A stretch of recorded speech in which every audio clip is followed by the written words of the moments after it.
Below, we introduce a test of a light color mode of the spectrum test software.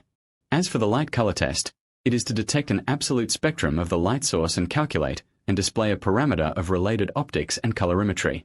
It's still the same. Before the light color test, we need to open the software, adjust its integration time in the original spectrum interface, and click Single Test or Continuous Test.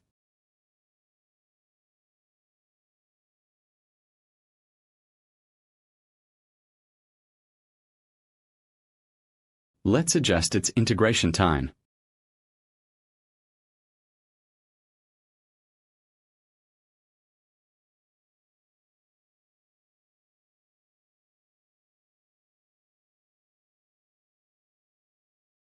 Okay, that's it. After adjusting the integration time, this mode switches to light color mode. We choose to test. Then click. Then the light color test is done before the test. It cannot be tested directly. A spectral calibration needs to be performed first. Under what circumstances does spectral calibration occur? Spectrally calibrated. What about situations where spectral calibration is required? The first situation. That's when you test it with light and color mode for the first time. Then what? The second one is after you have finished calibrating. Already tested. But your device, your product, and your fiber, including your integrating sphere and other accessories, you move through. It changed position. This will require recalibration. Why perform spectral calibration? What about spectral calibration? Is not a prerequisite for the normal operation of the software. But what if no calibration is performed? It will affect the accuracy of calculating optical parameters. The reason why it is calibrated is to enable it to be tested. The test data is relatively accurate. Let's do the following one too. Spectra open in original software. After adjusting the integration time in the original spectrum. Then after we switch to this light color mode. Just don't adjust its integration time anymore. Then we will perform an operation of spectral calibration. First we click. Then click Spectral Calibration. After clicking on Spectral Calibration, everyone can see an interface. This is an interface for spectral calibration. What about when setting the benchmark? We need to set up one of it first. Our wavelength. The settings should be the same as the wavelength of your spectrometer. Let's set it up. 350,950. Integration time. This integration time. We want the integration time to be the same as your current one. After adjustment, the integration time will be the same.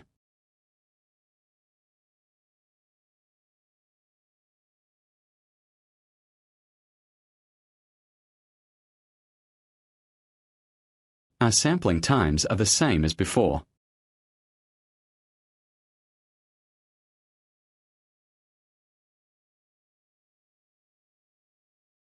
We need a luminous flux based on your data, color temperature, and your standards. It depends on the data of a standard light source you calibrate. So what is the color temperature and luminous flux of your standard light source? Let's set the number based on it. Then we will default to 3118 here. After setting it up, let's click to set the calibration parameters. What about after success? We need to do a turn off the lights and calling an operation of turning on the light for calibration. So first of all, what about when we calibrate? Ringing the bell. Before ringing the bell, we need to turn off the light source. To turn off the light source,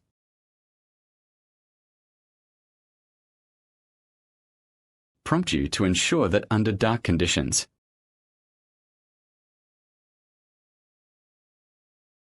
ring the bell. That is, when your light source is turned off. After the bell is called, we turn on the light source. At this time, do another. Then now when there is light,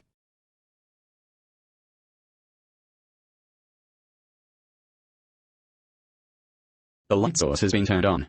Then we click Calibration. It will prompt you to make sure you calibrate with the standard light source on. At this time, we are setting the benchmark.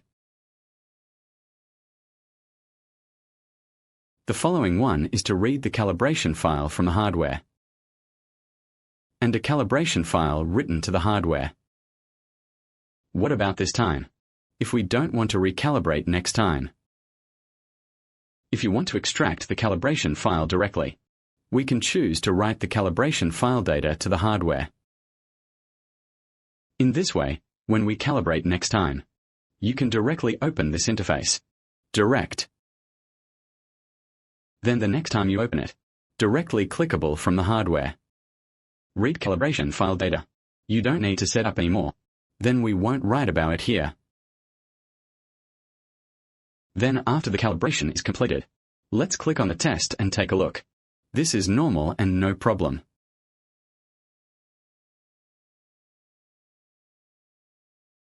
Normally there should be no problem. Of course I use a natural light here, not a standard light source. Normal if it is a standard light source. It will become an arc.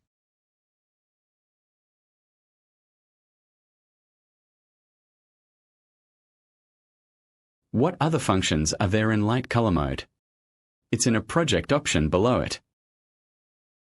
It can measure some time. Chromaticity coordinates XY. Correlated color temperature. Still have some spare value. And the luminous flux. Power. Radiation power etc. And its peak wavelength. Dominant wavelength. These are all testable. Then let's go here. If you add anything below, it will show what. Of course if you don't want a certain. For a certain piece of data, you can remove it from here. Remove it. How to do it? Let's take a look. First, click this.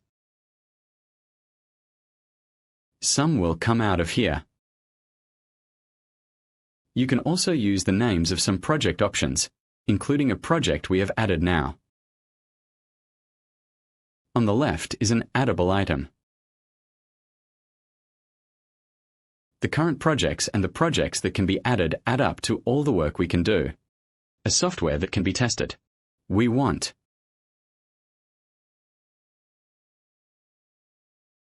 For example, if you want this ID, then add it in. We choose to add it. So it goes to the right. Changed to the point. A project currently in use. Click OK. So it will come out inside. Of course if you don't want some. Such as a 15. Let's remove it. Click Remove. That's okay then.